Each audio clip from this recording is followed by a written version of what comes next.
देखिए, भारतीय जनता पार्टी को ये सब पता है कि अगर बैलेट पेपर से चुनाव कराया जाता है नगर निगम का, उनके जितने भी कार्यकर्ता हैं सभी चुनाव हार जाएंगे।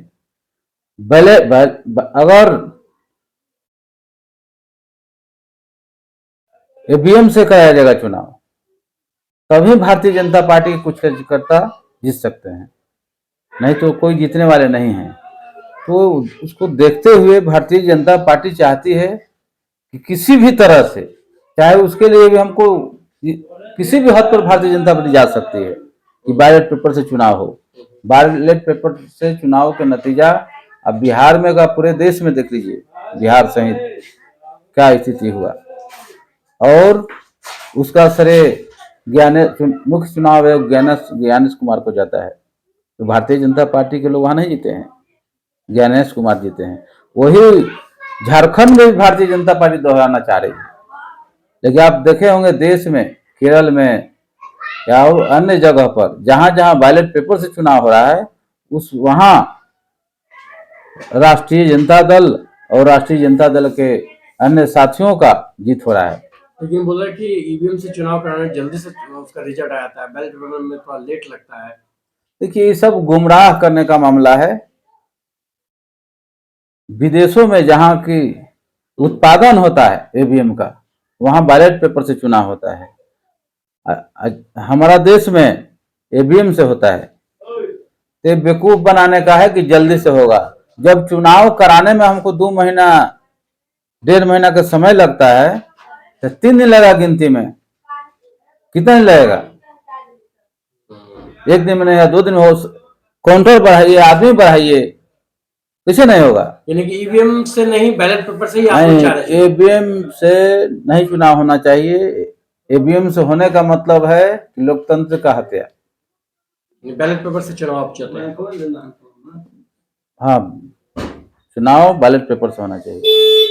देखिए, जो मुसीबारी का 2 मासूम बच्चे का जो अपहरण हुई है, उसमें पुलिस अपना कार्रवाई कर रही है। हम लोगों ने कल शहीद मैदान में धरना दिया था।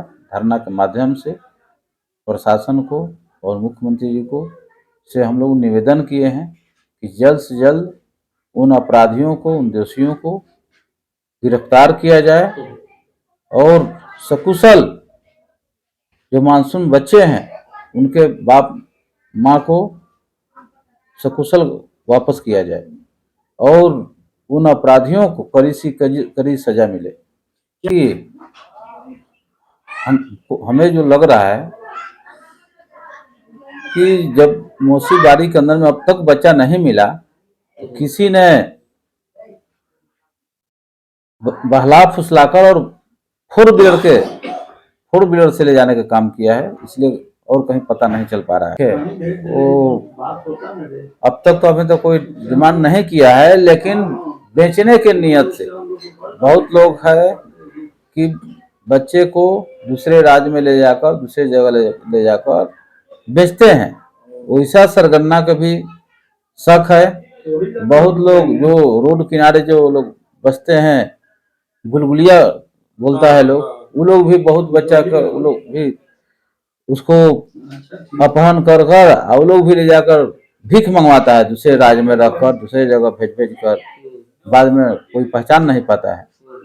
कई तरह का मामला हो सकता है, जांच का विषय है। हम लोगों ने 24 घंटे का प्रशासन को कल भी समय दिया था। 24 घंटे में ऐसी करें, बच्चे को सकुशल घर पहुंचाएं उनके माँ बाप को। अगर नहीं होगा तो हम लोग आगे का रणनीति तय करेंगे।